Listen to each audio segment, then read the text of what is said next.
So ఈ dress అయితే మనకి కోట్ మోడల్ అండి. సో మా పిల్లని మా పాప నాకు ఒక చిన్న పాప ఉంది. ఆ పాపని బేస్ చేసుకొని చేయడం జరిగింది. మంచి పఫ్ హ్యాండ్స్, చిన్న పఫ్ హ్యాండ్స్ పెట్టించాను.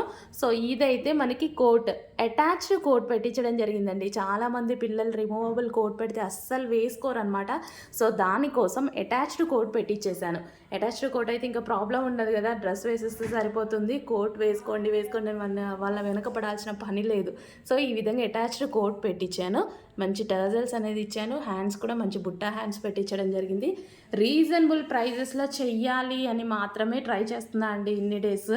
అందుకోసమే వెయిట్ చేస్తున్నా. రీజనబుల్ ప్రైజెస్లో మనం మార్కెట్లో పిల్లల కోసం వెళితే అబ్బో 2000, 3000, 4000 అసలు మనం పట్టుకోలేమన్నమాట పిల్లలవి. అంత హెవీ ఉంటున్నాయి కాస్ట్. నిన్న ఫెస్టివల్కి మా పాపకు తీసుకుందామని వెళ్ళినా సరే ఎన్ని వేలో, అసలు ఒక ఫ్రాక్ తీసుకోవాలంటే వేలే. అసలు రెగ్యులర్ ఫ్రాక్స్ కూడా రావట్లేదండి రీజనబుల్ ప్రైస్లో డైలీ వేర్ చూద్దాము అన్నారా సరే రాలేదు. సో అందుకోసం నేనైతే కిడ్స్ వేర్ ఇమ్మీడియట్గా స్టార్ట్ చేయాలి అనేసి అన్నాను.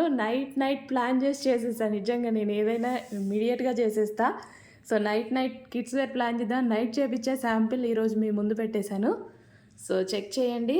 సో ఇలా ఇంకా ఎన్నో మోడల్స్ చేసుకుందాము. సో ఫస్ట్ మోడల్, ఈ మోడల్ అయితే మనకి 10 days ఈ మోడలే స్టిచ్ అవుతుంది. సో చూడండి, చాలా బాగుంది కదా, విత్ కోట్ మోడల్. ప్రైస్ అనేది మీకు ఎంత రీజనబుల్లో నేను చేయగలిగితే అంత రీజనబుల్లో పెడతానండి.